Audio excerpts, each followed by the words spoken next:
अस्सलाम वालेकुम Pakistan, you are watching जीत की सोच में हूं हसन लियाकत। आज मैच तो ऑस्ट्रेलिया वर्सेस साउथ अफ्रीका का। साउथ अफ्रीका का स्टार्ट हमेशा से चौकस की तरह ही होता है सेमीफाइनल में, और जिस तरह का उनका स्टार्ट था एक लम्हे ये भी नहीं लग रहा था कि वो 200 रन बनाएंगे। इस तरह लग रहा था कि 100-150 के अंदर ये टीम सारी बुक हो जाएगी, लेकिन उसके बाद डेविड मिलर की जानिब से शानदार सेंचुरी लगाई गई। और डेविड मिलर जब भी खेलते हैं तो ऐसा लगता है कि उनका ताल्लुक साउथ अफ्रीका से नहीं है, और उनके अलावा जो भी खेलते हैं वो ऐसा लगता है कि ये साउथ अफ्रीका से ही हैं। सारे ही चौक कर जाते हैं, क्या आप क्लासन का नाम लें, क्या वेंडर डूसन का नाम लें, क्या किसी और का नाम लें, लेकिन सारे के सारे हमें प्लेयर चौक होते हुए नजर आए। लेकिन एक सिर्फ डेविड मिलर हैं जिन्होंने कमाल की बल्लेबाजी की। उसके बाद जब आगाज हुआ ऑस्ट्रेलिया की इनिंग्स का, तो उस लम्हे भी हमें लग रहा था कि ये मैच 20 ओवर्स में खत्म हो जाएगा। वार्नर बहुत ही अच्छे लग रहे थे, ट्रेविस हेड काफी अच्छे शॉट लगा रहे थे, लेकिन वार्नर के आउट होने के बाद ऑस्ट्रेलिया ने एक बार फिर कोलैप्स किया, जिसकी बात हम अपने प्रोग्राम में काफी अरसे से कर रहे हैं कि ऑस्ट्रेलिया के मिडिल ऑर्डर में वो डेप्थ नजर नहीं आती। देखने में तो नजर आती है कि लेबोशाइन एक जमाने में नंबर 1 रहे, उसके साथ स्मिथ हैं, लेकिन वो क्लिक नहीं करे इस पूरे वर्ल्ड कप में। और वही हुआ, पहले मिडिल ऑर्डर उड़ा, उसके बाद मैक्सवेल के आने के बाद उनका जो लेटर ऑर्डर है वो कि सारे के सारा उड़ता हुआ नजर आया। और वंस अगेन गेम आई है पैट कमिंस और उनके स्टार्ट पे, और उन्होंने मैच जितवाया ऑस्ट्रेलिया को, और 8वीं बार ऑस्ट्रेलिया फाइनल पहुंचने में कामयाब हुआ। इससे पहले 5 दफा वो फाइनल जीत चुके हैं, और ऑस्ट्रेलिया और इंडिया का फाइनल एक ऐसा फाइनल होगा जो कि सदियों याद रखा जाएगा, क्योंकि ऑस्ट्रेलिया ऐसी टीम नहीं है जो कि इजीली प्लेट में डाल के इंडिया को विन देगी। ऑस्ट्रेलिया फाइट करेगी। इंडिया अभी तक तमाम तर डिपार्टमेंट्स में अच्छा लग रहा है, लेकिन इंडिया अगर थोड़ी सी भी गलती करेगा, चाहे वो फील्डिंग में करे, चाहे वो स्पिन डिपार्टमेंट में, बॉलिंग में करे, या फिर बैटिंग में करे, उस गलती के ऊपर कैपिटलाइज करने की पूरी सलाहियत रखती है ऑस्ट्रेलिया की टीम। आज ऑस्ट्रेलिया की जगह कोई और टीम सेमीफाइनल में पहुंचती तो धमाके होते, लेकिन आज ऑस्ट्रेलिया जिस तरह अपने डगआउट में बैठा हुआ था, वो ये बता रहे थे कि हम रवायतन जो है 5 वर्ल्ड कप जीत चुके हैं, हमें इतनी ज़्यादा खुशी सेमीफाइनल से फाइनल में पहुंचने की नहीं है, बल्कि हम जितनी भी खुशी है वो फाइनल में जीत के बाद बनाएंगे। अब देखते हैं इंडिया इसको किस तरह टैकल करेगा। इस तमाम तर मैच के ऊपर डिस्कस करने के लिए हमारे साथ स्टूडियो में मौजूद हैं अली ताबिश, स्पोर्ट्स तजियाकार हैं। Sir thank you very much for joining us. उनके साथ साथ मौजूद हैं साबिक test cricketer legendary Hasan Raza साहब। Sir thank you very much, आपका भी बहुत बहुत शुक्रिया। हसन भाई, आज के मैच को आप किस तरह देखते हैं? एक कमाल का मैच आज, ऐसे तो नहीं लग रहा था कि ये कमाल का होगा, लेकिन एट द एंड मैच कमाल का हो गया। व्यूअरशिप आ गई मैच की, और पूरी दुनिया को अपनी तरफ मुतवज्जो कर गया ये मैच। देखें, लग ही नहीं रहा था। सबसे पहले तो पिछला मैच अगर देखें तो हाई स्कोरिंग मैचेस हुए हैं, 2 सेंचुरियाँ हुई, इसमें 2 50s हुई। इंडिया की बात करें अगर तो थ्रू आउट परफॉर्मेंसेज हो रही हैं, बैटिंग में भी बॉलिंग में भी। और फिर साउथ अफ्रीका की बात करें तो थ्रू आउट अगर टूर्नामेंट देखें तो 428 रन की टीम लगी नहीं रही थी जिस तरह से आज ये खेल रही थी। 212 रन नॉट इनफ, यानी कि आपने पहली बैटिंग भी करनी है टॉस जीत के, और कोई टारगेट सेट भी नहीं करना बोर्ड पे। तो टारगेट बोर्ड पर तब सेट होता है कि जब आप बॉलिंग को सपोर्ट मिलेगी। आपकी सपोर्ट के लिए आपको 250 से ऊपर रन करने पड़ते हैं। 212 रन जो है वो गिरते गिराते टेल जो है ना जिस तरह से कर ही लेती है। और इसी तरह से देखें कि 7 विकेट गिर गई ऑस्ट्रेलिया की, मगर फिर भी मिचेल स्टार्क खड़े थे पिच पे, और फिर पैट कमिंस खड़े हुए थे। तो इंपॉर्टेंट यही होता है कि जब भी हमेशा पहले बारी होगी आपको एक बोर्ड पे, स्कोर बोर्ड पर लंबे रन लगाने पड़ेंगे। अगेन साउथ अफ्रीका में जो मेन बैटर हैं वो नहीं चल पाए। लीकॉक 4 सेंचुरियाँ की हुई हैं, उन्होंने आउटस्टैंडिंग इनिंग्स खेलते हैं, खुले स्ट्रोक्स खेल रहे थे। थोड़ी सी पिच में आज फर्क नजर आया, डबल पेस पिच थी, ये स्पिनर को भी हेल्प कर रही थी शुरू में, मगर सीम स्विंग भी ज़्यादा हो रहा था अर्ली ऑन, तो वहाँ पर स्टेबल नहीं हुए टॉप ऑर्डर साउथ अफ्रीकन की, और थ्रू आउट स्ट्रोक खेलते गए।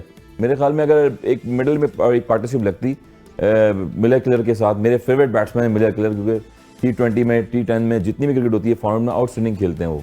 तो आज उन्होंने आखिरकार लास्ट मैच में अपने 62 बॉल पे 101 रन किए, आउटस्टैंडिंग इनिंग खेली। मिडिल में अगर क्लासन ने भी 47 रन किए, अगर मिडिल में एक और पार्टनरशिप लगती तो मेरे ख्याल में 280-290 रन करते और मुश्किल टारगेट होता भैया। अली, अगर आपसे पूछा जाए तो मुझे ये बताइएगा कि क्या हो जाता है फाइनल स्टेजेस में आके, स्पेशली सेमीफाइनल को अभी तक अबूर ही नहीं कर सके। न्यूजीलैंड की अगर बात की जाए तो वो फाइनल में पहुंच चुके हैं, फाइनल में भी उन्होंने टफ टाइम दिया, लेकिन साउथ अफ्रीका की टीम तो सेमीफाइनल में चौक कर जाती है। इससे पहले 4 सेमीफाइनल खेल चुके, 3 हारे, एक में बारिश होगी, बड़ा यादगार वो सेमीफाइनल था। और इस दफ़ा आप देखिए कि 5वां सेमीफाइनल भी वो हार गए और फाइनल तक नहीं पहुंच सके। हालांकि इस दफ़ा एक्सपेक्ट ये किया जा रहा था कि उनके सितारे बड़े अच्छे हैं, रग्बी वर्ल्ड कप जीता, प्रेसिडेंट ने कॉल की बहुमा साहब को कि यार इस दफ़ा अगर आप जीते हैं तो मैं फाइनल देखने आऊँ, लेकिन शायद अब वो फाइनल तो देखने आएँ, लेकिन इंडिया और ऑस्ट्रेलिया का। बिल्कुल ऐसे आपने सही कहा, हसन भाई ने भी बिल्कुल सही कहा कि जब आप टॉस जीत के पहले बैटिंग करते हैं, जहाँ आप इतने बड़े स्कोर्स करते हैं वर्ल्ड कप में, आप एक बड़ा स्कोर करने से कासिद रहे, लेकिन उसके बाद साउथ अफ्रीका ने मैच पूरा बनाया, पूरा सेट किया, अपने प्लान्स लेके आए, विकेटें ली, रन्स रोके। प्रॉब्लम वहाँ आई आज, वो टेंशन, वो प्रेशर, आई थिंक जो हम ख़ास तौर पे इस चीज़ के काफ़ी वो है ना आदी हुए हैं कि एक चिड़िया है जो हमने इसको उतारना है, अपने सर से भगा देना है। कि हम इंडिया से कभी वर्ल्ड कप मैच नहीं जीते, वैसे ही साउथ अफ्रीका के ऊपर वो जो टैग लगा हुआ है चोकर्स का और वो सेमीफाइनल से आगे ना जाने का, वो लगा हुआ और वही प्रेशर उनके पास था। आप गौर से अगर मैच देखा हो तो आपको नज़र आएगा कि एटलीस्ट 5 से 6 या 7 इवन चांसेस साउथ अफ्रीका ने फील्ड में मिस किए। वो कैचेस थे, वो रन आउट भी मिस थे। कैचेस हालांकि they are known to be a very very good fielding side जो Exactly. रोड्स की Exactly. legacy Exactly. carry कर रहे हैं। राज मिस किया कैच last बिल्कुल। में तो वो चांसेस पूरे के पूरे थे। अगर वो साउथ अफ्रीका के ऊपर वो प्रेशर ना होता, वो चोक करने का, वो अपनी जो है ना वो बिल्ली उतारने का अपने सर से, तो शायद बेहतर परफॉर्म कर लेते थोड़ा सा। और जो मसला था जो चोकर जो दिमाग का फतूर ही है ना, एक फंसा हुआ है कि हमने उतारना है, उसका प्रेशर इतना ले लिया कि फिर आप मैच हार गए। और वही प्रेशर था जो अली शुक्र है ये प्रेशर उन्होंने सेमीफाइनल में ले लिया, क्योंकि अगर ये फाइनल में पहुंच जाते तो बड़ा ही एक तरने वाला साबित होता ये इंडिया के लिए। मैं बिल्कुल यही पेशीन गोई भी थी और मैं चाह भी ऐसे यही रहा था कि साउथ अफ्रीका जाए फाइनल में, फाइनली एक फाइनल पहली जाए, पहुंच जाए, खेल ले। और इंडिया में फाइनल खेलते जितनी अच्छी उनकी परफॉर्मेंस रही है throughout the tournament, it would have been a great match. It would have been the great match. Let's have a look at match summary of today's match. The grand semi-final in Kolkata. और expect ये किया जा रहा था कि high scoring match होगा, लेकिन high scoring match तो नहीं हो सका। South Africa put 212 in 49.4 overs. Miller was top scorer with 101 in 116 balls. That was outstanding innings. जिस तरह मिलर जिस सिचुएशन पे आए वहाँ से इनिंग्स बिल्ड की। फिर उसके बाद सेकंड पे आते हैं क्लासन, फिर कोइट्जी 19 के साथ और रबादा 10 रन के साथ। टॉप ऑर्डर पूरे का पूरा फेल हुआ। क्विंटन डी कॉक फेल हुए, बाउमा फेल हुए, उसके बाद Rassie van der Dussen fail हुए, मार्करम आज फेल होते हुए नजर आए। और मुझे एक चीज़ लगती है कि आज रिजा हैंड्रिक्स को मिस किया है साउथ अफ्रीका ने। अगर हैंड्रिक्स होते तो शायद वो ज़्यादा इंपैक्ट डाल सकते थे। अगर बात की जाए ऑस्ट्रेलिया की बॉलिंग की, Starc 3 for 34 in 10 overs, Cummins 3 for 51 in 9.4 और हैजलवुड 2 for 12 in 8 overs। और ये बड़ी खतरनाक बात है अब इंडिया के लिए कि इंडिया के लिए इतनी खतरनाक है कि अब वो तीनों के तीनों जो पेसर्स हैं ना वो चलना स्टार्ट हो चुके हैं। When we talk about Australia Head जो कि मैन ऑफ द मैच भी रहे, 42 रन 62 रन बैक पार्डन बनाए। स्मिथ ने 30 रन बनाए, वार्नर 29 रन और इंग्लिश 28 रन। अगर साउथ अफ्रीका की बात की जाए तो Shamsi 2 for 42, he was exceptional. और जिस तरह की सेलिब्रेशंस करते हैं, लगता ही है कि इमरान ताहिर हसन रजा साहब के दोस्त हैं, उनको कॉपी करते हैं। कोइट्जी 2 for 47, Markram 1 for 23। Australia one by 3 wickets. अच्छा हसन भाई, जिस लम्हे मैक्सवेल आउट हुए थे तो बहुत सारे लोगों ने मुझे मैसेजेस भी किए, अब क्या होगा क्या नहीं होगा। तो मैंने तो उस वक्त भी यही जवाब दिया कि ऑस्ट्रेलिया है भाई, ये तो आखिरी लम्हे तक लड़ेंगे। इवन हैजलवुड जिनको बैटिंग करना नहीं आती ना, वो भी आके फाइट करते।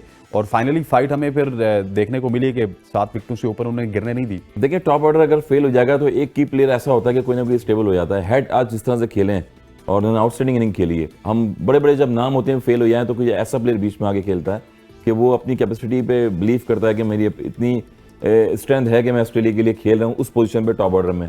48 बॉल्स पे 62 रन की इनिंग्स के लिए वो बड़ी वाइटल इनिंग थी उस टाइम पे जब वो क्रीज पे खेल रहे थे।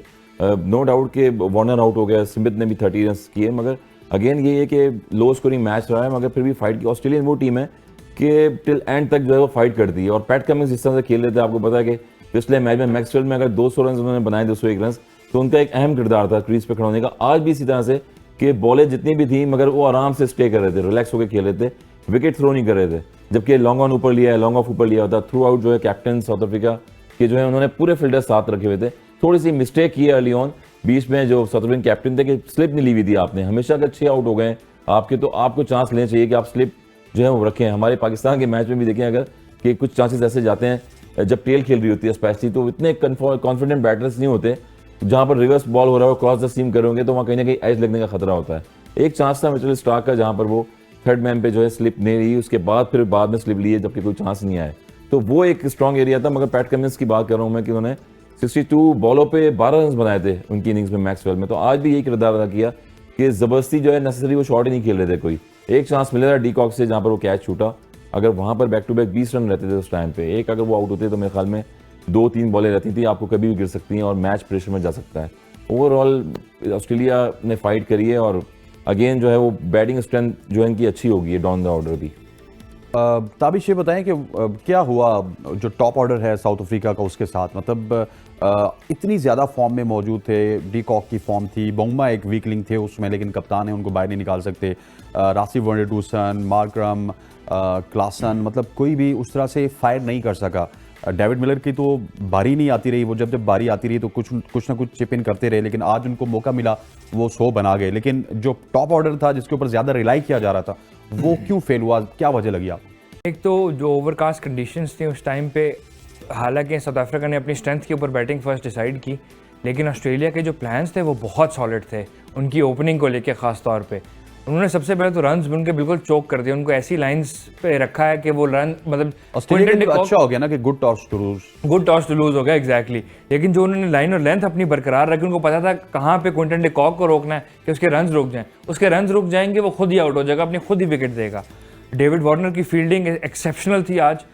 इवन जब बवुमा आउट हो गए और रेसी वनडरडैसन खड़े थे और वो अपनी ड्राइवें खेल रहे हैं, इवन क्लासन की जो शॉटें थी, कैच भी उन्होंने बड़ा ज़बरदस्त लिया। तो एक उन्होंने कोर एरिया डिसाइड किया हुआ था और वहाँ पे अपना सबसे तेज़, अपना सबसे बेहतरीन फील्डर उस पोजीशन पे लगाया। एटलीस्ट उन्होंने 3 बाउंड्रीज रोकी, वो एक छोटा सा पीरियड था उसके अंदर, और उसके बाद उसी जगह पे उन्होंने कैच भी पकड़ा। मोस्ट प्रॉब्ली मेरे ख्याल से मार्करम का कैच उन्होंने पकड़ा था। तो वो प्लान्स थे, उनकी स्ट्रैटेजी थी, उन्होंने अप्लाई की कि रन्स रोकेंगे। साउथ अफ्रीका के बड़ी फ्री फ्लोइंग बैट्समैन हैं, उनके खुल के खेलते हैं, खुल के मारते हैं। आपने उनके रन्स रोक लिए, खुद ही आउट होंगे, खुद ही विकेट देंगे, और वही आज साउथ अफ्रीका ने किया। ऑस्ट्रेलिया का माइंडसेट, ऑस्ट्रेलिया की प्लानिंग आज बहुत बालातर नजर आई साउथ अफ्रीका से। सर मिलर तो आपके मतलब पसंदीदा प्लेयर हैं, वो तो चले, लेकिन उसके अलावा जितने भी प्लेयर्स हैं, अली ने कहा कि ओवरकास्ट कंडीशंस थी, वो भी मान लिया जाता है, लेकिन अगर थोड़ा सा ठहर के खेलते तो बाद में तो कंडीशंस ठीक हो गई थी ना कंडीशंस। मगर फिर भी जब ये जहन में रहता है कि फोरकास्ट है और टॉस जीत के पहले बैटिंग करने का, तो टीम मीटिंग्स में और कैप्टनसी जो भी होती है मैनेजमेंट वो डिसाइड यही करती है कि बॉल टू बॉल खेलना है आपने। स्कोर बोर्ड पे जितने रन्स लगाएंगे, क्योंकि डीएल मेथड लगता है बीच में, फिर नेवर नो बॉल और रन्स का फर्क डिफरेंस पड़ जाता है। इसलिए सारे जो है अटैकिंग पे जा रहे थे, डीकॉक भी जिस तरह खेले, फिर उसके बाद क्लासन जो है मेन प्लेयर है, वो भी जब वो खेलने जा रहे थे बीच में तो पार्टनरशिप उनको भी रन नहीं करने दे रहे थे। क्लासन के भी रन बड़े मुश्किल से उन्होंने हाँ। फिर डबल पेस पिच भी था, थोड़ा ब्रेक भी होता है शुरू में, सीम स्विंग हो रहा था। ऑस्ट्रेलियन जो है हमेशा आप देखेंगे एक आध विकेट उनको अगर मिल जाए शुरू में अर्ली ऑन, तो फिर वो अटैक करते हैं। और अटैक यही होता है कि जो शॉर्ट कवर हो गए, शॉर्ट पॉइंट सिली वहां पर रखते हैं ताकि वहां पे कैचेस भी हों, चांसेस भी मिले, वो वही अवेल करे। और पैट कमिंस की कैप्टनसी बड़ी आउटस्टैंडिंग चल रही है throughout the world cup. देखें बड़े काम एंड कंपोज हैं। मुझे साबिक कप्तान इमरान खान याद आ जाते हैं उनको देख के, क्योंकि वो भी इसी तरह बॉलिंग करवाते होते थे, काम कंपोज रहते थे, बिल्कुल रिलैक्स होकर। जहां पर अकॉर्डिंग टू द पोजीशन उनको चेंज करना होता है बॉलिंग में, वहां पर वो अपने बॉलर्स को लेके आते हैं। जहां पर मिसफील्ड हो जाती है किसी से, उसको अप्रिशिएट करते हैं। तो ये एक इंपॉर्टेंट चीज होती है एज अ कैप्टनसी की, आपको बड़ा हम्बल एंड काम रहना पड़ता है और प्लेयर से अपने काम लेना है, किस तरह से मोटिवेशन करनी है। क्योंकि अगर एक कैच छूट गया है और किसी को डार्ट पलाई है तो दोबारा वो दूसरा कैच भी छूट जाता है उससे। तो यही इंपॉर्टेंट चीज है कि पैट कमिंस जो है थ्रू आउट सीरीज में, पाकिस्तान में जब आए थे यहाँ पर होम सीरीज में, वहां से कैप्टनसी उनको मिली है। ऑस्ट्रेलिया की थोड़ा सा मुझे ये इमोशनलेस भी लगते हैं, मतलब इतने इमोशन जाहिर नहीं करते। जिस तरह हमने देखा है ना कि बहुत सारे कप्तान है, रोहित हो गए, हमारे बाबर आजम हुआ करते थे, एकदम से इमोशनल हो जाते। आपके साथ जो लाला आपके दोस्त थे, वो तो भागते भागते बॉलर के पास जाते थे, बॉलर जब तक बॉल स्टार्ट करता था वो फिर वहां से लॉन्ग ऑन लॉन्ग ऑफ इधर जाते रहते थे। ये खड़े होके अपने काम एंड कंपोज रह के सारे इंडिविजुअल, बिल्कुल इंडिविजुअल आपकी स्ट्रेंथ होती है, आपका जो जहन होता है वो माइंड किस तरह का चल रहा है ग्राउंड में, ऑन द फील्ड बड़ा इंपॉर्टेंट होता है आपको। उसमें फिर काम भी रहना है, कोई प्लेयर होता है किसी को एडजस्ट करना होता है, किसी से कैच थर्ड में भी छूट गया, पॉइंट भी छूट गया, चेंज करना पड़ता है। बहुत सारी स्लेजिंग भी चलती है ग्राउंडों में, ये चीज़ें सारी अडॉप्ट करनी पड़ती हैं आपको एज ए कैप्टन। तो मेरे ख्याल में ऑस्ट्रेलिया में यही चीज़ें हैं, या गुरु में भी जितना फॉर्नर में देख लें आप, कैचेस अगर छूट भी जाते हैं वो ट्राई भी करते हैं, 1 फुट दूर भी कैच होगा ट्राई करते हैं, मिसफील्ड हो गई दोबारा उसको अप्रिशिएट करते हैं कि दोबारा आपके पास कैच आना है, आपने ही पकड़ना है। तो on the field captaincy important role है अगेन। और फील्डिंग बॉलिंग में जो स्ट्रेंथ नजर आई थी अगेन ऑस्ट्रेलिया की, हेजलवुड जैसे बॉलर्स देखें आउटस्टैंडिंग बॉलिंग कर रहे थे शुरू में, 2 स्लिप लेके अटैक किया है throughout the batters south African. तो आउटस्टैंडिंग देखें, टीम कॉम्बिनेशन बड़ा जबरदस्त बना है और फाइनल में डिजर्व करती थी ये टीम, जिस तरह से शुरू में 2 मैचेस आ रही है। अच्छा सर, आप वो अप्रिसिएशन की बात करते हैं, वो बैकअप भी करते हैं, उनको अप्रिशिएट भी करते हैं, लेकिन अगर पाकिस्तान टीम में इस तरह अप्रिशिएट कर दिया जाए तो अगला कैच फिर ड्रॉप होगा। पाकिस्तान में तो अब क्या मिसाल दूं मैं, किसका मिसाल दूं, उसामा की मिसाल दूं या हसन अली की पुरानी मिसाल दूं टी20 में? मेरा ख्याल है उसामा का वही कैच था जिसकी वजह से वार्नर की फॉर्म आई, ऑस्ट्रेलिया फाइनल पहुंच गया। वही बिल्कुल वही कैच था, एक वही कैच था। Catches win the matches. हमने जॉन्टी रोड्स को भी लेके रख लिया पाकिस्तान में, हमने बहुत बड़े बड़े फील्डिंग कोचेस जो है यहाँ पर पाकिस्तान में लेके आए गोरो को फॉरेन कंट्री से, उन्होंने काफ़ी कुछ फील्डर ठीक किए। उसमें अगर शुएब मलिक की मिसाल दूँ, यूनुस खान, इमरान नज़ीर हमारे दौर में होते थे, आउटस्टैंडिंग फील्डर भी थे। और एज ए फील्डिंग में प्लेयर्स काफ़ी आते थे, 20 से 25 रन रोकते थे। जैसे अभी भी कोई यंगस्टर अगर आता है, मगर वही कैचेस विन द मैचेस, उनको एक्सपेक्ट नहीं कर रहे थे वो कि मैं पहला मैच खेलूंगा और डेविड वार्नर जैसे प्लेयर का कैच मेरे पास आ जाएगा वर्ल्ड कप में, वो भी इंडिया में, तो वो लेने के देने उनको पड़ गए थ्रू आउट। और वो क्या सोच रहे, वैसे इस वक्त क्या सोच रहे होते जब आप इतने बड़े स्टेज में होते हैं और आपका वर्ल्ड कप डेब्यू हो, आप वाइस कैप्टन को रिप्लेस करें, और वो क्या सोच रहे थे वैसे? तो देखें अब वो क्या सोच रहे थे, यही बात है कि हवा में जब बॉल गई है, ज़ाहिर बात है आप उससे मैच से पहले भी ड्रिल करते हैं, सेशन होते हैं, बॉलिंग कोच आपके वहाँ पर थे, आपके फील्डिंग कोच वहाँ पर थे, एटलीस्ट मेरे ख्याल में 30 से 25 कैच तो जो भी एज ए कोच होता होगा टीम में कराता है प्लेयरों को वहाँ पर, क्योंकि ग्राउंड में शेड्स भी ज़्यादा होते हैं, आपको देखा है जितनी भी चेयर्स लगी हुई हैं, कलरफुल ग्राउंड भी होता है समटाइम, तो आपको आई कोऑर्डिनेशन अपना बॉल पे रखना पड़ता है वहाँ पर, तो ये भी बड़ा इंपॉर्टेंट था। ऊपर तो सर आसमान था, एक ही ऊपर तो आसमान था उनके लिए, ऊपर तो चेयर्स बिल्कुल नहीं थी। हाँ बिल्कुल, सूरज होता है इसमें, कुछ लोग पकड़ते हैं कैच सूरज के सामने भी तो हाथ ऊपर रख के पकड़ते हैं ऐसे सामने लेके, मगर बिल्कुल वो उसामा की जो पोजीशन थी बिल्कुल चेस्ट पे भी उनके कैच था, मगर बिल्कुल ब्लाइंड हो गया वो, तो अनलकी रहे हैं बहुत ज़्यादा। ठीक हो गया। अली, मैं एक क्वेश्चन आपको थ्रो कर देता हूँ, इसका आप जवाब अच्छा सा सोच लीजिएगा उसके बाद, क्योंकि हमने वहाब रियाज के ऊपर भी बात करनी है। शाहीन शाह अफरीदी का स्टेटमेंट बाबर के लिए तो एकदम से आ गया था, लेकिन अपनी कप्तानी के लिए उन्होंने 24 घंटे का वेट किया, वो क्यों किया? लेकिन सवाल ये है कि इसका जवाब मुझे ब्रेक से बाद चाहिए होगा कि जो ऑस्ट्रेलिया की मिडिल ऑर्डर की प्रॉब्लम है वो 10 मैचेस में सॉल्व नहीं हो सकी, और इसको एक्सप्लॉइट कर सकती है टीम इंडिया, और बड़े बुरे तरीके से एक्सप्लॉइट हो सकता है, क्योंकि पीछे तो फिर मैक्सवेल ही बच जाते हैं। एक दफ़ा ही वो उन्होंने मैच जितवाया, रोज़ रोज़ मैक्सवेल उस तरह की इनिंग्स नहीं खेल सकते। ख़वातीन हज़रात, यहाँ पर वक्त हुआ चाहता है एक शॉर्ट सी कमर्शियल ब्रेक का। ब्रेक लेंगे तो वापस ऑस्ट्रेलिया की मिडिल ऑर्डर बैटिंग के हवाले से बात करेंगे, फिर वहाब रियाज के हवाले से हमने बात करनी है। वहाब रियाज जो कि स्पोर्ट्स मिनिस्टर भी हैं, अब उनको चीफ सिलेक्टर भी बनाया गया है, PSL भी उन्होंने खेलनी है और दी 100 भी खेलनी है।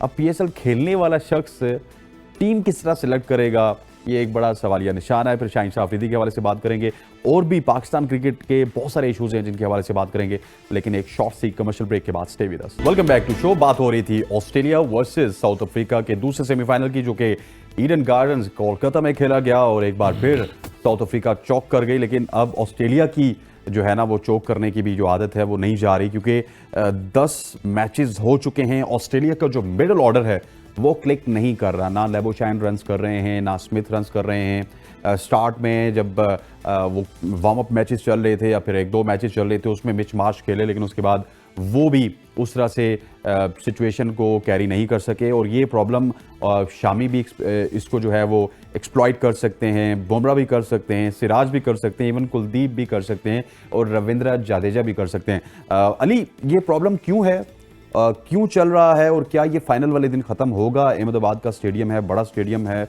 क्राउड बहुत ज़्यादा होगा। अगर ये पहले परफॉर्म नहीं कर पा रहे तो फाइनल में तो ये फिर मेरा ख्याल है कि इससे भी वर्स्ट परफॉर्मेंसेस आ सकती हैं उनके मिडिल ऑर्डर की जानिब से। इंडिया बहुत स्ट्रांग चल रहा है, और ऑब्वियसली उनके दिमाग में ये सारी चीज़ें होंगी कैसे काउंटर करना है। जैसे साउथ अफ्रीका का टॉप ऑर्डर परफॉर्म कर रहा है, वैसे ही ऑस्ट्रेलिया का टॉप ऑर्डर परफॉर्म करता रहा है पूरे वर्ल्ड कप में, और मिडिल ऑर्डर की कोई ख़ास परफॉर्मेंस नहीं।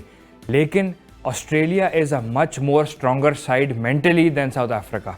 ये बात मानने वाली इस वजह से है कि जिस तरह से पहले वो मैच हारे और उसके बाद वो कोई मैच नहीं हारे, और जिस तरह इसकी डिटर्मिनेशन लेके वो आगे बढ़े हैं, वो बेशक उनका कंप्लीट मिडिल ऑर्डर परफॉर्म कर रहा है या नहीं कर रहा, मैच वो फिर भी जीत रहे हैं, which is a huge feet. अब इस कॉन्टेक्स्ट में अगर आप सोचें ज़रा कि अगर नहीं बल्कि ऑस्ट्रेलिया का जो मिडिल ऑर्डर है, और इवन उनकी बैटिंग लाइनअप कंप्लीट को आप अगर 6-7वें नंबर तक देखें, उसमें फ्लूइडिटी इतनी ज़्यादा है कि वो अपने किसी भी बैट्समैन को जो 4 नंबर तक खेल रहे हैं और उनको नीचे भी लेके जा सकते हैं और ऊपर भी लेके जा सकते हैं। हमने देखा मिच मार्श को उन्होंने नीचे भी खिलाया, उन्होंने ऊपर भी खिलाया, ओपनिंग भी करवाई, ट्रेविस हेड के साथ भी उन्होंने ये किया, जॉश इंग्लिश को भी ऊपर खिलाया, फिर नीचे भी खिलाया। तो इतनी फ्लूइडिटी उनकी टीम रखती है कि वो प्लेयर्स को ऊपर नीचे, बहुत स्ट्रॉन्ग बेंच है, और उनका जो माइंडसेट है, जिस माइंडसेट से वो खेल रहे हैं, वो बहुत डिटर्मिन्ड और एक विनिंग माइंडसेट है, जो कि सबसे बड़ी खतरे की घंटी है किसी भी टीम के अगेंस्ट। स्पेशली ऑस्ट्रेलिया जब नॉकआउट स्टेजेस में है और फाइनल खेल रहा है, आई थिंक वो बिल्कुल बीस्ट्स की तरह, मॉन्स्टर्स की तरह वो गेम खेलेंगे और वो इंडिया को अच्छा खासा टफ टाइम देंगे। सर, ऐसा ही होगा, मिडिल ऑर्डर परफॉर्म करेगा या फिर एक दफ़ा फिर कोलैप्स करेगा? क्योंकि अभी तक मिडिल ऑर्डर उस तरह वर्कआउट नहीं कर रहा। ऑस्ट्रेलिया का मिडिल ऑर्डर आप देखिए, इसमें किसी ज़माने में माइकल क्लार्क हुआ करते थे, रिकी पाउंटिंग हुआ करते थे, और ये मिडिल ऑर्डर बड़ा ही सख्त मिडिल ऑर्डर हुआ। देखिए, पिच का बिहेवियर जो है ना वो बड़ा इंपॉर्टेंट है। थ्रू आउट हम वर्ल्ड कप में देख रहे हैं कि वही ऑस्ट्रेलिया की टीम है 200 रन पर आउट हुई, फिर उसने 400 रन किए, फिर वार्नर फॉर्म में आ गए और दीगर प्लेयर्स। सबको पता है वर्ल्ड कप तो इंडिया का ही है, और इसीलिए मैं बता रहा हूँ कि कल दोबारा पिच आपने देख ली किस तरह से पिचेस जो है यूटिलाइज की जा रही हैं। किस तरह से फॉर्म में लेके आए अपने बैटर्स को भी, अपने बॉलर्स को भी, नो डाउट अच्छा सर खेल रहे माने कि वो अच्छा परफॉर्म कर रहे हैं, वो बॉलिंग अच्छी करवा रहे हैं, वो वो बैटिंग अच्छा अच्छी कर रहे हैं करवा रहे हैं, परफॉर्म सारी, और दूसरे क्यों नहीं कर रहे थे सारे परफॉर्म? वर्ल्ड क्लास प्लेयर्स थे आपके पास। क्योंकि उनकी फॉर्म नहीं अच्छी थी ना, देखिए, उन्होंने कॉम्बिनेशन नहीं बनाया था, देखिए, उन्होंने हमेशा- इंडिया वाली प्लानिंग नहीं की थी। इंडिया ने 3 साल बैकअप तैयार किया, आयरलैंड के टूर पे और टीम होती थी, वेस्ट इंडीज के टूर पे और टीम होती थी, वेस्ट इंडीज से हार के आए वो आयरलैंड से भी मुश्किलात से जीते, और आप देखिए कि उनके रिजल्ट अब आ रहे हैं, क्योंकि उनको पाकिस्तान वाले मैच में ना आपने टीम बना के दे दी। देखिए- जब उनकी टीम बनी उन्होंने पीछे मुड़ के देखा नहीं। और याद रहे कि पाकिस्तान वाले उससे पहले बाबर आजम एंड कंपनी 48 घंटे पहले टीम अनाउंस करते थे, और अनाउंस करके सो जाते थे हमारी यही टीम है भाई। बिल्कुल, क्रिकेट में देखें 2 चीजें होती हैं, होम और अवे। याद रखिएगा इस चीज का एडवांटेज जो ना, अभी होम जो एडवांटेज मिल रहा है वो जहां वर्ल्ड कप चल रहा है वहां पर मिल रहा है थ्रू आउट। डजंट मैटर कोई कुछ भी कह ले, जिस तरह से पिचेस बन रही हैं, जिस तरह से कंडीशंस वहां की आपने देखी मतलब है। आपके कहने का मकसद ये है कि 2025 की चैंपियंस ट्रॉफी पाकिस्तान फिर जीत रहे हैं। हाँ बिल्कुल, फिर जीत रहा है। आप प्रेसिडेंट अगर गौर करें तो 2011 की होम टीम 11 जीती, का। 15 की होम टीम, 19 की होम टीम 19 की home और team। 23 की होम टीम। तो और यही चीजें 23 में ये आपको टूटेगा, मुझे लगता है क्या लगता है आपको? टूटेगा, टूटेगा? क्योंकि इंडिया फिर बहुत आगे हो जाएगा ना। अभी एक वर्ल्ड कप आगे है इंडिया, देखिए पहले 83 में जीते थे वो, 83 में। 83 में जीते, फिर हमने 92 में जाके रिकॉर्ड बराबर किया। जी। वो 2007 में T20 जीते, हमने 2009 में बराबर 9 में किया। बराबर किया। 13 में वो चैंपियंस ट्रॉफी जीते, हमने जाके 17 में बराबर किया। 11 में भी वर्ल्ड कप 11 में वर्ल्ड कप जीते ना, अब 2 हो गए ना, वही मैं कह रहा हूँ ना कि अब वो 2 वर्ल्ड कप है, अगला तो हमने जीतना है ना। अब एक वर्ल्ड कप और जीत गए तो फिर 3-1 का तो मुकाबला ही नहीं है। चले फिलहाल अब देख लें, फाइनल में टीम आ गई है, तो ओवरऑल ये मैं बता रहा हूँ कि जिस तरह से ये ऑस्ट्रेलिया और इंडिया पहुंची है इसमें, मगर जो कॉम्बिनेशन उन्होंने बनाया बड़ा आउटस्टैंडिंग बनाया है। अगेन वही पिच आज देखें, कोई डिफरेंट पिच नजर आई थी, बहुत ज़्यादा ब्रेक भी हो रहा था, सीम स्विंग भी हो रहा था ज़्यादा। तो अगेन जहाँ पर लगेगा कंडीशंस किस तरह की है, वहाँ पर इंडिया ज़्यादा है, होम क्राउड, होम सिचुएशन वहाँ पर अहमदाबाद जैसी जगह पर जहाँ पर टोटली क्राउड ही जो है वो इंडिया का होता है ऑलमोस्ट। तो नो डाउट एक टीम अच्छा खेलती है, एक टीम हारती है, मगर कुछ टैक्टिक्स ऐसी चल रही हैं थ्रू आउट जो सबको नजर आ रही हैं वो, और टैक्टिक्स यही हैं कि टीमें जो हैं वो फ्लॉप भी हो जाती हैं और बैटिंग में या स्पिन में। तो मेरे ख्याल में स्पिन भी बनाई जाएगी अगेन, और जहाँ पर जो है मुश्किलात होंगी ऑस्ट्रेलिया को। लेकिन सर स्ट्रेटजी तो वो भी है ना कि सिक्का दूर फेंकना है, पिच चेंज हो जानी है, अंपायर ने आउट नहीं देना, ये भी तो स्ट्रेटजी का ये हिस्सा ही भी है। स्ट्रेटजी है, फाइनल मैच है इसलिए तो नेवर नो, तीनों रात में ये कुछ चीज़ हो नहीं कह सकती रहा, है। ये दोनों पैनलिस्ट कह रहे हैं, आपने मुझे कुछ नहीं कहना, ठीक है। अच्छा, आपको नहीं कहना कुछ? अच्छा ख़वातीन और हज़रात, अब बात करते हैं एक ऐसी शख्सियत की जो कि पाकिस्तान क्रिकेट में लाजिम मलजूम है। पहले पाकिस्तान क्रिकेट टीम के वो फास्ट बॉलर हुआ करते थे। 2015 में उनका स्पेल पूरी दुनिया को याद है, जो उन्होंने शेन वॉटसन के आज अगेंस्ट भी किया उसका था। जिक्र हो रहा था। मैं बात कर रहा हूं वहाब रियाज की, जो कि हाल ही में कुछ 3-4 महीने पहले मिनिस्टर लगे थे स्पोर्ट्स के पंजाब के। उसके बाद उन्होंने PSL खेली, फिर आई थिंक उन्होंने लंका प्रीमियर लीग भी खेलने जाना था, वहाँ पर नहीं जा सके। और उसके बाद वो एक सरकारी TV चैनल पे तबसरे करते रहे। तबसरों के बाद जब उनको वक्त मिला वो फिर लाहौर गए, मिनिस्ट्री में बैठे। अब उनको ज़का अशरफ साहब के साथ मुलाकात करवाई गई। मुलाकात के बाद वो चीफ सिलेक्टर बन गए। चीफ सिलेक्टर जब बने तो खबरें ये आई कि शायद वो मिनिस्ट्री छोड़ देंगे, मिनिस्टरशिप जो है उससे रेजिग्नेशन दे देंगे। लेकिन आज खबर ये आई है कि मोहसिन नकवी साहब जो कि केयर टेकर चीफ मिनिस्टर हैं, उन्होंने उनको अलाउ कर दिया कि आप मिनिस्ट्री भी रखिए, आप चीफ सिलेक्टरशिप भी रखिए। और एक और खबर देता चलूँ, वो मिनिस्टर भी होंगे, चीफ सिलेक्टर भी होंगे, PSL भी खेलेंगे, दी 100 भी खेलेंगे। और कितने टैलेंटेड हैं वहाब रियाज सर। सर ये जो टैलेंट है ना आपके सामने देख क्या लें, कर रहे थे सर? हम यही तो बोल रहे हैं। तुझे ले लेंगे, पता नहीं सर, इधर कुछ समझ नहीं आता है इस फिल्म में। आपको पता है यारियां पहले दोस्ती, यारियां बारियां चल रही थी, और यही चीजें चल रही हैं थ्रू आउट, चलती रहेंगी। देख लेते हैं अभी मोहसिन खान टेस्ट टीम में आए थे, हमने पहले क्या बताया था, मतलब वो इसके गायब लिए हो गए। सर जो इसके बाद बहुत सारे आपको लोग- ये जो पोजीशंस मिलती हैं, क्योंकि मैं तो बहुत आपके नज़दीक तो मेरा तजुर्बा बिल्कुल नहीं है, 14 साल आपने स्टार्ट किया, वो अगर लगाएं तो मैं उसके मुताबिक तो अभी शायद बहुत पीछे हूँ। तो ये क्या कोई एक्स्ट्रा टैलेंट होता है, क्या होता है? आप इतने नजरों के करीब रहना, नजरों के करीब रहना, घर से करीब रहना, नेबर किसी भी रहना। चले जाओ लाहौर, फिर पता नहीं, कोशिश तो करेंगे लाहौर जाके भी। क्या लाहौर में रहते हुए इतनी क्रिकेट नहीं मिली है, वहां पर तो लाहौर जाके क्या करना है आप? अच्छा, तो खेलते रहे दुनिया में हर कुछ और जगह, फिर हर talent जगह होगा। खेलने। बहुत सारे लोग जिनको खेलने थी मिल गई है वहां पर। हफीज वहां से आए सरगोदा से, वो खेलते थे, लाहौर शिफ्ट हो गए। मिसबा आए थे, वो वहां शिफ्ट हो गए। हफीज के हवाले से मैं तो बात करेंगे। अब मैं सरफराज को मशवरा दूंगा, अगर मतलब क्रिकेट खेलनी है आगे तो फिर लाहौर शिफ्ट हो सकते हैं, अभी भी आपको कैप्टनसी मिल सकती है वापस। लेकिन अब चीजें शिफ्ट हो रही है KPK की जानिब। सर वहाब रियाज, मतलब what a talented man he is sir. He is doing 4 to 5 jobs at a time, और सुपरमैन है, एलियन आप कह सकते हैं, क्या कहेंगे आप? देखिए, ऊपर वाले ने जिसको इज्जत देनी होती है उसको बख्शना होता है, उसको इतना नवाजना होता है, उसको माशाल्लाह, नवाजता है। माशाल्लाह। उसके आगे किसी को और कुछ नहीं कह सकते। लेकिन मैं सिर्फ एक बात कहूँगा, आई थिंक वो क्रक्स है उस सारी बातों का, कि जिनके सिक्के नहीं चल रहे, जिनके सितारे गर्दिशों में हैं, आई थिंक उनको वहाब रियाज की पीआर टीम हायर कर लेनी चाहिए। ऊपर से शफकत साहब ने कुछ बताया था, मुझे भूल गया। लेकिन सर ये बताएं कि वहाब रियाज इतने ज़्यादा एनर्जेटिक क्रिकेटर भी थे, उसके बाद हाल ही में जब टीम अनाउंस हुई तो उन्होंने उधर भी काफ़ी पावे लगाए होंगे, वहाँ पे जगह नहीं बन सकी।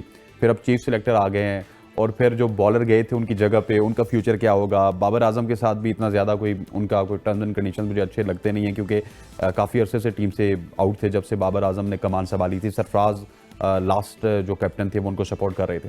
देखिए बाबर आजम के साथ उनकी क्या रिलेशनशिप है उसका कोई आई थिंक इतना ज़्यादा कोई फ़र्क नहीं पड़ता, क्योंकि अब बाबर आजम कैप्टन तो रहे नहीं, एज अ प्लेयर वो खेलेंगे और उनको एज अ प्लेयर इग्नोर करना आई थिंक बहुत मुश्किल काम है। एज अ कैप्टन आप फिर भी इग्नोर कर सकते थे, मैं आपकी बात से इत्तेफाक करूंगा जो आप थोड़ी देर पहले कह रहे थे, लेकिन एज अ प्लेयर उनको इग्नोर करना बहुत मुश्किल काम होगा किसी के लिए भी। वहाब रियाज जैसे इंसान है, मैं उनसे एक दो दफ़ा मिल चुका हूँ शायद, मुझे ऐसा लगता है as a chief selector probably talent के साथ टैलेंट फाइंड करना और जो चीफ सेलेक्टर का रोल होता है, अब उसको कितना बेहतर और कितना अच्छा वो निभा सकते हैं ये कहना अभी तो बहुत मुश्किल होगा, लेकिन एटलीस्ट उनके पास वो आए है कि वो टैलेंट की कदर करें। देखिए मेरी बात सुनिए, वो चीफ सेलेक्टर बने कोई एतराज़ नहीं है, लेकिन यार एक बंदा अब 3-3, 4-4 पोर्टफोलियोज के साथ किस तरह इंसाफ करेगा। मतलब मैं अगर यहाँ पे भी एक प्रोग्राम कर रहा हूँ, एक मैं आपके चैनल में करके आऊँ, एक मैं हसन भाई को कहूँ जरा नेवल में मेरा स्टूडियो रेडी कर दें, तो मैं क्या क्या करूंगा। मतलब यार वो इंसाफ नहीं हो सकता ना फिर।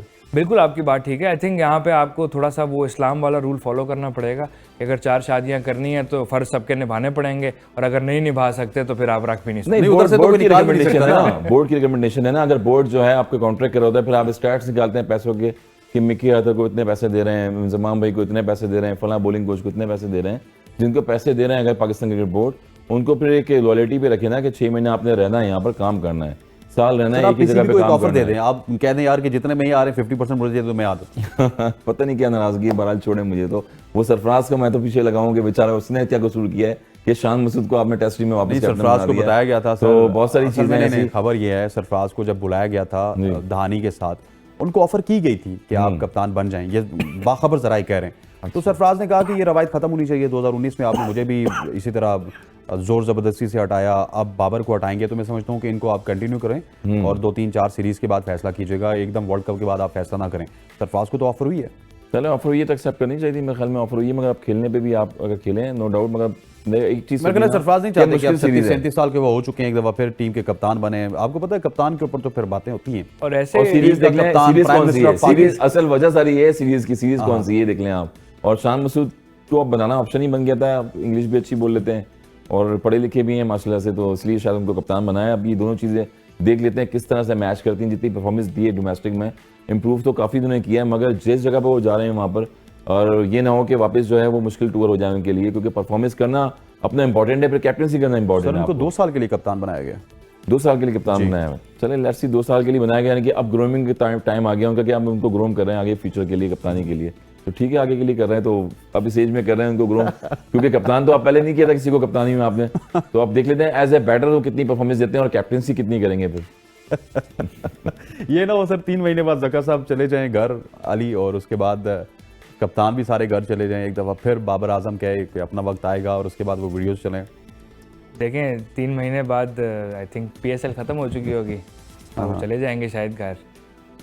कौन पूछेगा, क्या क्या क्या ही कर लेंगे आप। आपका एक टूर है, उसके बाद आपका कोई टूर नहीं है, PSL ही है। PSL के बाद आपका कोई, सर मैं टूर गिनवाऊं जरा, जो उनका टेन्योर जब खत्म हो रहा है। ऑस्ट्रेलिया जाना है, ऑस्ट्रेलिया से 4-5 दिन बाद हमने न्यूजीलैंड जाना है, 5 T20 आइस खेलनी है, न्यूजीलैंड से स्ट्रेट अवे आना है हमने, दुबई में PSL खेलनी है, PSL के बाद हमने स्ट्रेट अवे। उनका टेन्योर खत्म हो जाएगा ना, मैं ये बात कर रहा हूं। वो फेयर अशरफ साहब का टेन्योर खत्म हो जाएगा, मैं उसकी बात कर रहा हूँ। उसके बाद तो ऑब्वियसली पूरे साल में बहुत टूर थे, लेकिन मैं सिर्फ टेन्योर की बात कर रहा था कि जब उनका टेन्योर खत्म होगा, PSL खत्म, एक्सटेंशन जो मिली है 3 महीने, तो PSL खत्म हो जाएगी। उसके बाद पाकिस्तान की टीम के साथ क्या होता है, कौन रिस्पॉन्सिबल है, वो तभी देखी जाएगी, उससे पहले का कोई कुछ नहीं कह सकता। बट इस सारे सिनेरियो में आप वो भी कहते होते ना, एस्ट्रोलॉजिस्ट से मैंने पूछा, फलां से पूछा, तो किसी एस्ट्रोलॉजिस्ट से पूछा है कि बाबर वापस कप्तान बनेंगे? नहीं बनेंगे, उनको बनना भी नहीं चाहिए। आई थिंक जो खबरें कल से परसों से मैं सुन रहा हूँ और देख रहा हूँ और हम सब पढ़ ही रहे हैं, उनको जो ऑफर कराई गई थी कि हम आपको वाइट बॉल से हटा देते हैं टेस्ट के, आप कप्तान रहे, उन्होंने कहा नहीं, मैंने नहीं, अगर मैं रहूँगा तो 3 का रहूँगा, वरना नहीं रहूँगा, और मेरी तरफ से थैंक यू है। जो आपने बिल्कुल ये भी बात सही की थी कि बड़ी ज़्यादती थी कप्तानी की, जो उनको रिस्पॉन्सिबिलिटी थी, 4-5 सेंचुरियाँ उनकी बनती थी इस वर्ल्ड कप में, जो वो नहीं कर पाए। आई थिंक हम सब वो 4-5 सेंचुरियाँ ज़रूर मिस करेंगे, बट द प्रॉब्लम इज़ कि अगर आप ऐसे प्लेयर को ऐसे टाइम पे ऐसा रवैया रखेंगे तो आप जो प्रेसिडेंट सेट कर रहे हैं ये कोई नया नहीं है, ये बड़े अरसे से यही होता रहा है। अभी आपने सरफराज के 2019 के वाक़े की बात की, यही सब कुछ होता रहा। उससे पहले शाहिद अफरीदी के साथ, मिसबा के साथ, यूनस के साथ, किस कप्तान के साथ ये ट्रीटमेंट नहीं रहा। ऐसा तो मैंने तो वो भी सुना हुआ है कि कुरान पे हल्फ भी उठाए थे लोगों ने, प्लेयरों ने।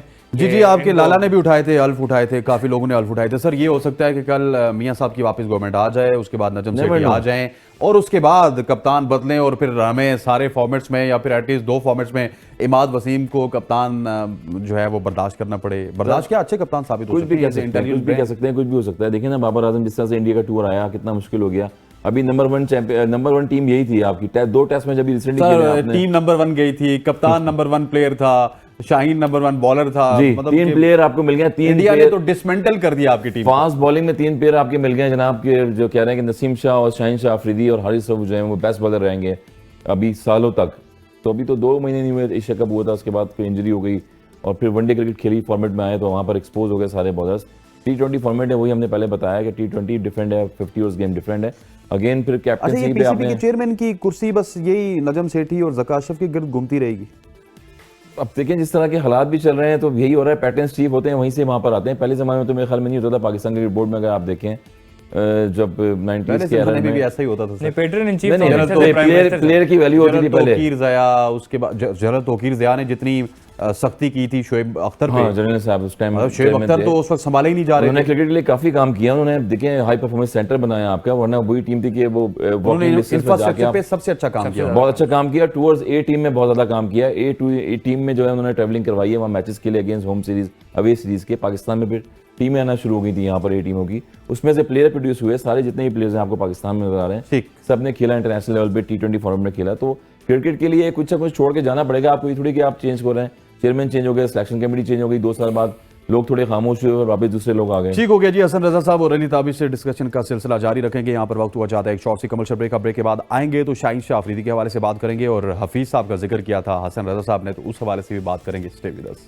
Welcome back to show. अब बात करेंगे हम शाहीन शाह अफरीदी के हवाले से और मोहम्मद हफीज के हवाले से। शाहीन शाह अफरीदी ने कल कप्तान के लिए एक ट्वीट की थी और उसके बाद पूरा पाकिस्तान इंतजार करता रहा कि कब शाहीन शाह अफरीदी अपने लिए ट्वीट करेंगे और पीसीबी का शुक्रिया अदा करेंगे। लेकिन शाहीन शाह अफरीदी का कल ट्वीट नहीं आया, आज ट्वीट आया। उन्होंने कहा जी कि ये मेरे लिए बड़ी खुशी की खबर है और मेरे लिए फ़ख्र का मुकाम है कि मैं पाकिस्तान क्रिकेट टीम है ये सामने। I am honoured and thrilled to lead our national T20 cricket team. Thank you to the Pakistan cricket board and fans for their trust and support. I will give my best to uphold the team spirit and bring glory to our nation on the cricket field. Our success lies in unity, trust and relentlessness effort. We are not just a team, we are brotherhood and family. Together we rise. Relentless का जिक्र किया जी, और ये जिक्र बाबर आजम के ज़माने में नहीं हुआ, अब इस ज़माने में हुआ। We wish you best of luck Shaheen साहब। मतलब उम्मीद करते हैं आप पाकिस्तान के कामयाब तरीन कप्तान रहें, ये हमारी जिम्मेदारी है आपको सपोर्ट करना। लेकिन जब तक आप परफॉर्म करते रहेंगे आपको सपोर्ट करते रहेंगे, और जब तक आप परफॉर्म नहीं करेंगे, जिस दिन आप परफॉर्म नहीं करेंगे तो फिर सपोर्ट खत्म हो जाती है। फिटनेस भी बड़ा इंपॉर्टेंट रोल होगी एज ए फास्ट बॉलर।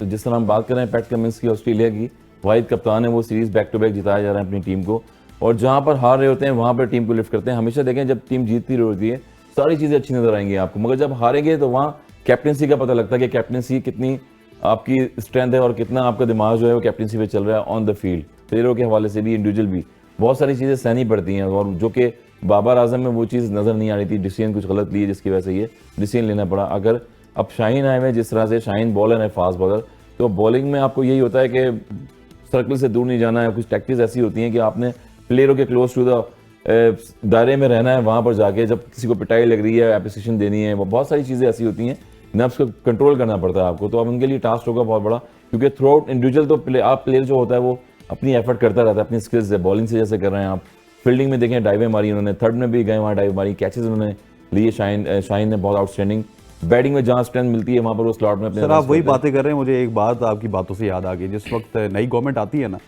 तो सारे टीवी चैनल्स हर जगह पे यही होता है जी कि ये इन्होंने ये किया, इन्होंने ये किया, ये कर देंगे, ये वो कर देंगे, लेकिन होता वही है फिर जो होना होता पिस्ती अवाम ही है।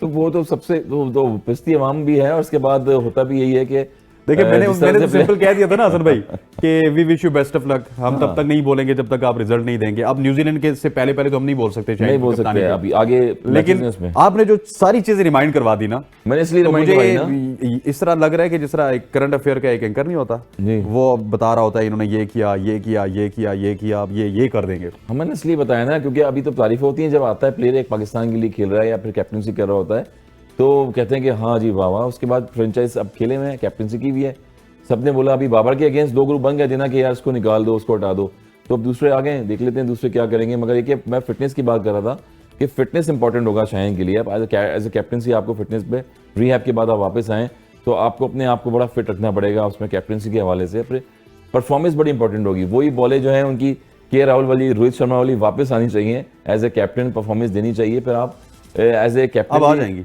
अब आ जाएंगी। अब ज़ाहिर बात है बेस्ट विशेस हमारे लिए, हम भी उनके लिए कह रहे हैं दुआएं, और आगे भी लोग करेंगे कि कैप्टनसी एक बड़ा इंपॉर्टेंट रोल होता है।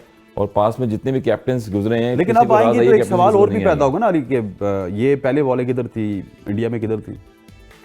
सवाल ये करने वाले सवाल तो पैदा करेंगे होता अगर हम मेरे- करें या ना करें। ऑब्वियसली कोई ना कोई तो करेगा अगर परफॉर्मेंस नहीं रही। अगर जैसे पेस आपने भी आ कहा। गया 130 से ऊपर बढ़ गया, 140 आ गया वापस, तो वो तो कराया, खैर उन्होंने मिड 140 तो कराया at the end of the world cup. लेकिन अब मेरे हिसाब से ये शाहीन के करियर के साथ और पाकिस्तान टीम के साथ तो नहीं, लेकिन शाहीन के साथ पर्सनली और शाहीन के करियर के साथ एक बहुत बड़ी ज्यादती है कि उनको इससे टाइम के ऊपर कैप्टनसी दी जाए, जिन हालात में उनको ख़ास तौर पे कैप्टनसी दी गई है, और जहां उनका लोड मैनेजमेंट नहीं हो रही, उनका वर्कलोड डिस्ट्रीब्यूट नहीं हो पा रहा, वो ज़्यादा से ज़्यादा क्रिकेट खेलना चाह रहे हैं। अच्छी बात है, बुरी बात नहीं है, लेकिन जैसे हसन भाई ने कहा फिटनेस बहुत ज़रूरी है, और फिटनेस के साथ ही वो बॉलें आती हैं जो रोहित शर्मा और केएल राहुल को कराई गई थी। वो वर्कलोड मैनेजमेंट के साथ वो बॉलें आती हैं। अगर आपका वर्कलोड मैनेज नहीं हो रहा और अब आप कप्तान हैं टीम के, और आपकी परफॉर्मेंस सबसे ऊपर होनी चाहिए एज अ कप्तान टीम के अंदर, और वो सब कुछ नहीं हो पाएगा, और फिर आप एक अच्छे प्रॉस्पेक्ट को जो 5 साल के बाद आपका वाकई में अच्छा कप्तान बन सकता था, ऑल फॉर्मेट शायद कप्तान बन सकता था, आप वो अपॉर्चुनिटी इस टाइम पे ज़ाया कर देंगे जब वो लड़का 22 साल का है और उसका करियर अभी उस हिसाब से, ठीक है उनको थोड़ा टाइम हो गया खेलते हुए, लेकिन अभी तक उनको वो पर लगना उस हिसाब से एज अ परफॉर्मर डिसएग्री इस वजह से करूंगा। अल्लाह करे वो कामयाब हों, हमारी नेक दुआएं उनके साथ हैं, नेक ख्वाहिशात उनके साथ हैं, लेकिन it's a different ball game. Lahore Qalandar is a different ball game and international cricket is a different ball game. और पाकिस्तान की कप्तानी करना, पाकिस्तान का कप्तान होना और पाकिस्तान का कप्तान होना और पाकिस्तान का प्राइम मिनिस्टर होना, ये दोनों बड़े मुश्किल काम है। बिल्कुल, मैं एग्जैक्टली यही बात कर रहा हूँ कि आप फ्रेंचाइज क्रिकेट के हैं कैप्टन, सक्सेसफुल कैप्टन है, आपने 2 ट्रॉफीज उठा ली हैं, बेशक ऐसे बहुत सारे कैप्टन बाकी फ्रेंचाइजीज में भी हैं। और देखिए हम कह रहे हैं ना कि अगर क्रिकेट हमने जो है बड़ी लेवल पे नहीं खेली, अच्छी टीमों के अगेंस्ट नहीं खेली क्रिकेट, तो कैप्टन ने भी कैप्टनसी अच्छी टीमों के अगेंस्ट नहीं करी है। बिल्कुल, तो ये भी इंपॉर्टेंट होगा कि बाबर आजम ने सोचा भी नहीं था कि इंडिया में जाके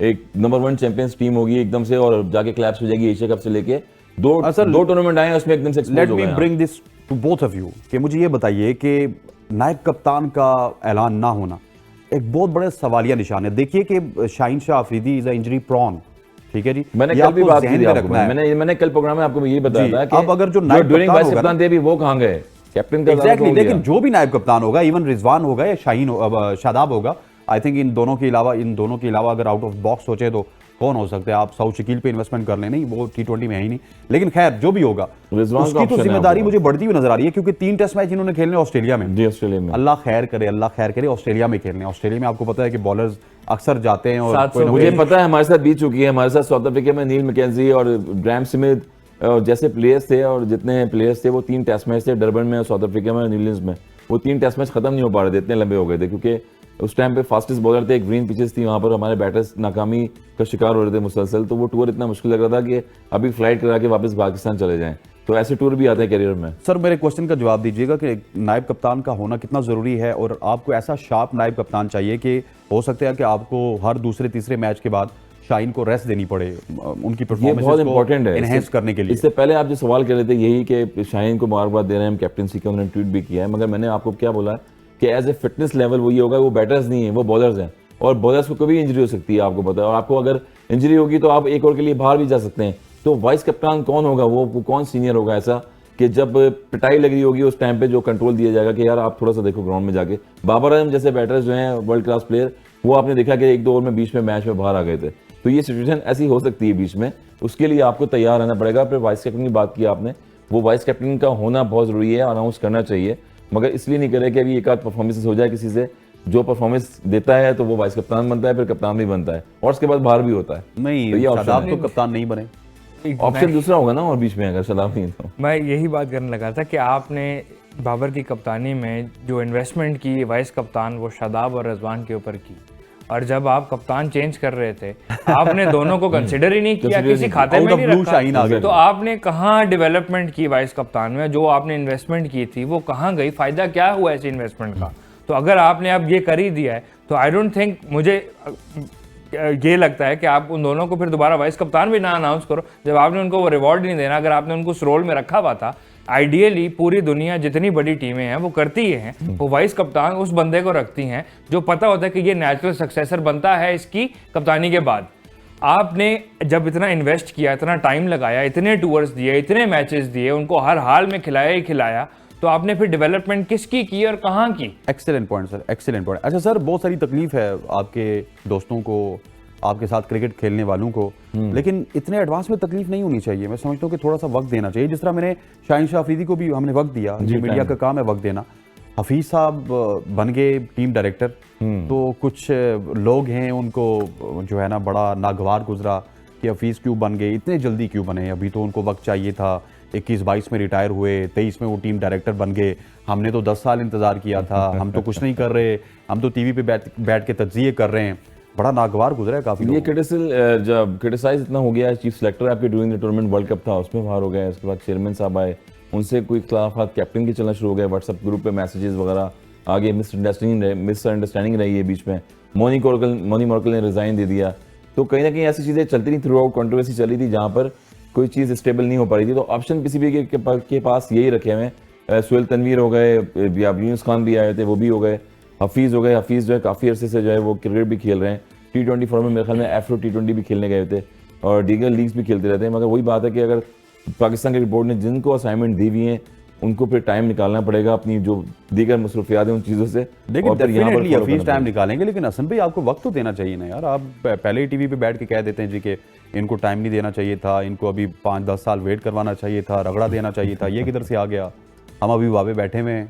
बस यारियां जैसे चल रही हैं, टीम में चल रही थी तो ऐसे बारियां भी चल रही हैं, और बारियां चल रही हैं जिसकी बारी लग जाए वो आ जाता है। तो ठीक है ना, उसकी लगी है तो लगने दें उसको। एग्जैक्टली, अगर बारी आ गई, सोच और अप्रोच दोनों बहुत पुरानी हो गई है कि उनको इंतजार करें जो बंदा अगेन अगर इफ। लेकिन ये आपके कप्तान बाबर आजम साहब की भी थी, उनसे रावलपिंडी स्टेडियम में सवाल हुआ कि एहसानुल्लाह को और साइम अयूब को टीम में लाना चाहिए, तो उन्होंने कहा अभी इंतजार करवाएं, अभी तो PSL में परफॉर्मेंस दी है इनको। देखिए एक बंदे का एक एम्प्लॉयमेंट रोल में आना और एक बंदे का प्लेयर फोकस्ड रोल में आना, दोनों में बहुत फर्क है। मैं agreed, but my question is कि अगर हफीज बन गए तो हफीज का तो वो कंफ्लिक्ट ऑफ इंटरेस्ट वाला मामला नहीं है वहाब रियाज की तरह। उन्होंने तो चीफ सेलेक्टर या फिर तो अपनी एजेंसी को भी थैंक यू करते हैं। एग्जैक्टली, उन्होंने सबको थैंक यू कर दिया।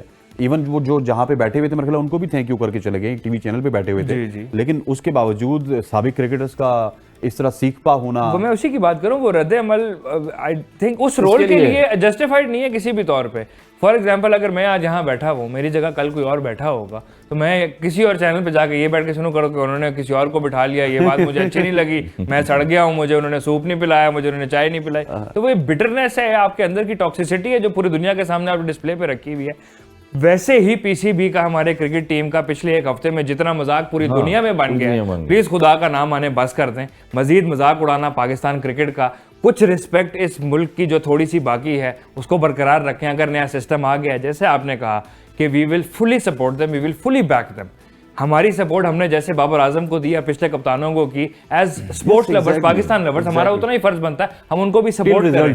यस, रिजल्ट तो है, लेकिन रिजल्ट से पहले जब तो कुछ हो नहीं रहा तब तक हम क्यों हम सपोर्ट करेंगे? उसकी मतलब नेगेटिविटी उससे पहले फैलाना है कि लॉबिंग कहां से हुई, किसने की, सब कुछ किया, लेकिन अब वो आगे तो पाकिस्तान के लिए end of the day Pakistan के लिए काम कर रहे हैं। और पाकिस्तान के लिए देखें, बात सुने, अब जितने फॉर्मेट हो रहे हैं हमारे पाकिस्तान में स्पोर्ट्स गेम, आपसे एक और सवाल, क्रिकेट एक गेम ऐसा है वो रह गया है, सिर्फ उसको फोकस करना है। और फिर मैं कहता हूँ कि ग्रास रूट लेवल पे हम भी अगर 14 साल में खेले हैं, या जितने भी प्लेयर्स मिसबा हो गए या हफीज खेल के आए, ये सारे ग्रास रूट लेवल से खेल के आए, कोई रॉडनी मार्श अकेडमी दुनिया से कहीं से बन के नहीं आया प्लेयर। तो अब वो वक्त आ गया पाकिस्तान के क्रिकेट का कि बड़े बड़े हमारे जो लेजेंड लोग देखें आप, वो कह रहे हैं खुदारा जो है ये लड़ाइयाँ कम करें और पाकिस्तान क्रिकेट बोर्ड को बचाएं, पाकिस्तान क्रिकेट को बचाएं। जिस तरह से श्रीलंका में हैपन हुआ, आपने देखा कि वहाँ का बोर्ड जो है वो पोलिटिकली अंदाज में एक मंजर आम पे आ गया दुनिया में। तो स्पोर्ट्स में स्पोर्ट्स की तरह रहने दें और स्पोर्ट्समैन स्पिरिट दिखा के रखें, ताकि फ्यूचर में जो बैकअप पे आपकी यंगस्टर यूथ आ रही है वो बड़ा फॉलो करे क्रिकेट को, और क्रेजी क्रिकेट जो है वो चलती रहे। ये ना हो कि दोबारा जो है प्लेयर्स लोग जो यंग जनरेशन जो आ रही है वो मायूस हो, और फिर हॉकी का, स्क्वॉश का और table tennis, racket, long tennis का जैसा हाल हो जाएगा। कोई बजट नहीं है हमारे पास, कोई दिखने नहीं आता। असल में ये क्रिकेट बताए एक fan काफी following ज्यादा वाला game क्रिकेटर्स है। पीसीबी से राब्ते में हैं, किसी को किस पोजीशन पे रखा जा रहा है, किसी को किस पोजीशन पे। आप किस पोजीशन पे आ रहे हैं? यार मैं तो किसी पोजीशन पे नहीं आ रहा, कोशिश तो करता हूँ कोई चांस देने की मौका दे कोई, मगर फिलहाल अपनी पोजीशन पे ही हूँ मैं, जहाँ पर हूँ खुश हूँ, रिलैक्स हूँ। और जिस तरह से प्लेयर हमारे जो हैं वो ढूंढते रहते हैं, रास्ते मिलते रहते हैं, उनको कोशिश करते रहते हैं। मेरी अपनी एकेडमी भी चल रही है और अपने आप में मैं खुश रहता हूँ जिंदगी में। मतलब अल्लाह आप का उन शुक्र प्लेयर्स है। पे खुश हैं? बिल्कुल, अल्लाह का शुक्र है। जिस एज में मैं आया हूँ कि एक ड्रीम कम्स ट्रू होता है जिंदगी में। 14 साल में मैंने बड़ी क्रिकेट खेली, टूर भी की है जिंदगी में, अच्छी क्रिकेट खेली, मगर ये कि क्रिकेट को एंजॉय भी कर रहा हूँ अभी भी। जहाँ पर कोई पोस्ट मिलेगी, अगर पीसीबी कोई अप्रोच करेगा बैटिंग कंसल्टेंट या फील्डिंग की, तो इंशाल्लाह मैं उसको एक्सेप्ट करूंगा। अदरवाइज कोई चांस लगता नहीं है मुझे, जिस तरह की लड़ाइयाँ हो रही हैं पीसीबी में। सर हसन भाई का कोई चांस बन सकता है? चांस तो जो हालात हैं किसी का भी, आपका और मेरा भी है। मैं तो कहता हूँ मौका मिले वो, फिर मुझे वो बात याद आती है कि पाकिस्तान में नेक वही है जिसको मौका नहीं मिला। तो अभी तक हम अल्हम्दुलिल्लाह नेक ही हैं। वो काजी वाली क्या मिसाल थी? हसन भाई thank you very much for joining us sir. Ali आपका बहुत बहुत शुक्रिया, थैंक यू। दोनों मेहमानों का बहुत बहुत शुक्रिया। ख़वातीन उस्ताद आपका बहुत शुक्रिया, आप हमें बर्दाश्त करते हैं, हमारे प्रोग्राम को देखते हैं। और कल हमने सवाल किया था कौन होगा मैन ऑफ द मैच, और ट्रेविस हेड का जवाब आया है ज़ैनब एजाज की जानिब से। इस्लामाबाद से इनका ताल्लुक, और फाइनली हम खानीवाल, मुल्तान और आगे पीछे से होते हुए इस्लामाबाद में वापस पहुंचे हैं। काफ़ी अरसे बाद इस्लामाबाद में वापस है। आपको फोरकास्ट की जानिब से, डेली औसाफ और ABN न्यूज़ की जानिब से एक खूबसूरत सा गिफ्ट हैम्पर पहुंचा दिया जाएगा। मुझे और मेरी प्रोडक्शन टीम को इजाज़त दीजिए। अल्लाह हाफिज़।